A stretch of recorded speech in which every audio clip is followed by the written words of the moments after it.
வணக்கம் நண்பர்களே.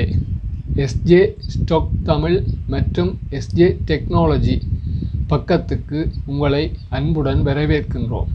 பங்குச்சந்தையில் ஒரு பங்கை எப்போது வாங்கலாம், எப்போது அதிகமாக உயர்ந்துள்ளது, எப்போது விலை குறைந்து வாய்ப்பு உருவாகலாம் என்ற கேள்விகளுக்கு உதவும் பல தொழில்நுட்ப குறிகாட்டிகள் உள்ளன.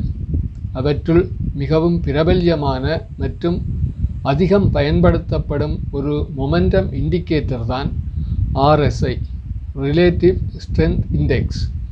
இன்று இந்த காணொளியில் RSI என்றால் என்ன, அது எப்படி கணக்கிடப்படுகின்றது, ஓவர்போட் மற்றும் ஓவர்சோல்ட் என்றால் என்ன, RSI டைவர்ஜென்ஸ் என்று உள்ளது, அது எவ்வாறு பயன்படுத்தப்படுவது, முதலீட்டாளர்கள் கவனிக்க வேண்டிய முக்கிய விடயங்கள் என்ன என்பதை எளிய முறையில் பார்ப்போம்.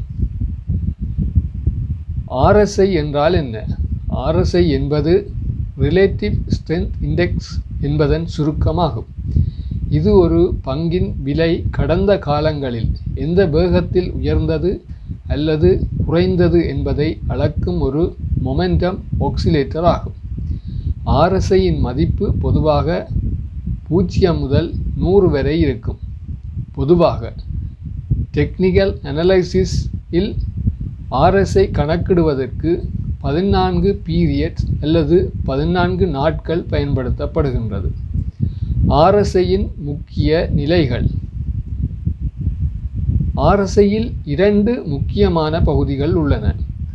RSI 70க்கு மேல் ஓவர்போட் என்றும், அதாவது ஒரு பங்கின் RSI 70க்கு மேல் செல்லும் போது அந்த பங்கு குறுகிய காலத்தில் அதிகமாக வாங்கப்பட்டிருக்கலாம் என்று கருதப்படுகின்றது. இதன் பொருள் வாங்குபவர்களின் அழுத்தம் அதிகமாக உள்ளது, ஆனால் விலை ஏற்கனவே வேகமாக உயர்ந்துள்ளது என்பதாகும். இந்த நிலையில் சில முதலீட்டாளர்கள் லாபத்தை பெற்றுக்கொள்ள விற்பனை செய்யலாம். ஆனால் RSI 70ஐ கடந்தவுடன் உடனே விற்க வேண்டுமென்று அர்த்தமில்லை. ஏனெனில் வலுவான புல் மார்க்கெட்டில் RSI நீண்ட காலம் 70க்கு மேல் இருக்கலாம். RSI 30க்கு கீழ் ஓவர் சோல்ட் என்று அழைக்கப்படுகின்றது. ஒரு பங்கின் RSI 30க்கு கீழ் செல்லும் போது அந்த பங்கு அதிகமாக விற்கப்பட்டிருக்கலாம் என்று கருதப்படுகின்றது. இதன் பொருள் விற்பனை அழுத்தம் அதிகமாகியுள்ளது. எதிர்காலத்தில் வாங்குபவர்கள் மீண்டும் வருவதற்கான வாய்ப்பு உள்ளது என்பதாகும். இது சில முதலீட்டாளர்களுக்கு ஒரு கவனிக்க வேண்டிய வாங்கும் வாய்ப்பாக அமையலாம். RSI மூலம் கணிக்க வேண்டிய 3 முக்கிய விடயங்கள். 1. ஓவர்போட் மற்றும் ஓவர்சோல்ட் சிக்னல்ஸ். உதாரணமாக, ஒரு நிறுவனத்தின் பங்கு விலை 50லிருந்து தொடர்ச்சியாக உயர்ந்து 90 வரை செல்கிறது என்று வைத்துக்கொள்வோம். இந்த நேரத்தில் RSI 82ஆக இருந்தால் அது ஓவர்போட் நிலைமையை காட்டுகின்றது. இதன் மூலம் முதலீட்டாளர் இப்போது புதிய முதலீடு செய்வதற்கான முன்விலை கரெக்ஷன் தருமா என்று கவனிக்கலாம்.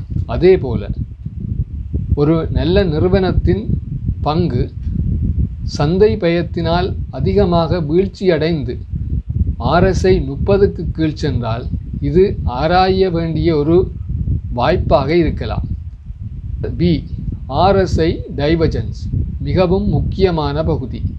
சில நேரங்களில் விலை மற்றும் RSI ஒரே திசையில் நகராது. இதையே டைவர்ஜென்ஸ் என்கின்றோம். Bullish divergence. இதில் பங்கு புதிய குறைந்த நிலையை லோவர் லோ உருவாக்கும். ஆனால் RSI புதிய உயர்ந்த நிலையை ஹையர் லோ உருவாக்கும். இதன் மூலம் விற்பனை அழுத்தம் குறைந்து வருகின்றது. எதிர்காலத்தில் விலை உயர வாய்ப்புள்ளது என்று சந்தை காட்டலாம். Bearish divergence.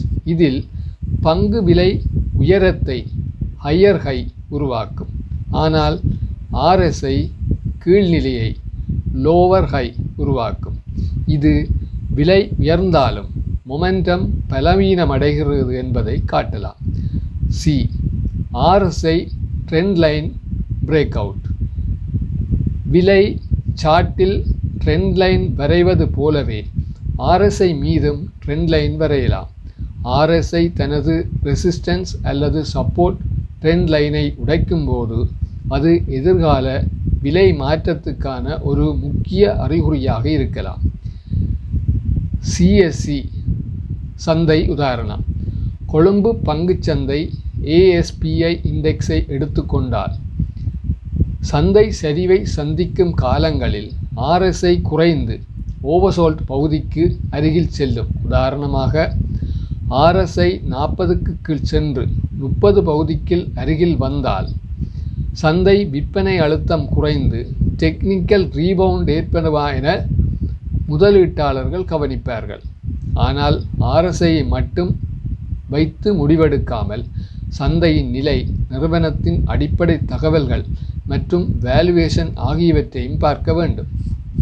RSIயின் வரம்புகள். RSI மிகவும் பயனுள்ள இண்டிகேட்டர் என்றாலும் இதனை மட்டும் நம்பி நாம் முதலீடு செய்வது சரியான அணுகுமுறை அல்ல. எப்போதும் RSIயுடன் இணைந்து moving average, EMA 200, MACD, Fibonacci retracement, support and resistance level, நிறுவனத்தின் அடிப்படை பகுப்பாய்வு அதாவது ஃபண்டமெண்டல் அனாலிசிஸ் போன்றவற்றையும் கவனிக்க வேண்டும். முடிவாக RSI என்பது சந்தையில் வாங்குபவர்களும் விற்பவர்களும் எந்த அளவு வலிமையுடன் உள்ளார்கள் என்பதை புரிந்து கொள்ள ஒரு உதவும் முக்கிய கருவியாகும். ஆனால் ஒரு நல்ல முதலீட்டாளர் RSIயை மட்டும் பார்க்காமல் நல்ல நிறுவனம், சரியான விலை, சரியான நேரம் என்ற 3 விடயங்களையும் இணைத்து முடிவெடுப்பார். இந்த காணொளி உங்களுக்கு பயனுள்ளதாக இருந்தால் SJ ஸ்டாக் தமிழ் மற்றும் SJ டெக்னாலஜி பக்கத்தை லைக், ஃபாலோ மற்றும் சப்ஸ்கிரைப் செய்ய மறவாதீர்கள். பங்குச்சந்தை மற்றும் தொழில்நுட்ப அறிவை தமிழில் தொடர்ந்து பெற எங்களுடன் இணைந்திருங்கள். நன்றி.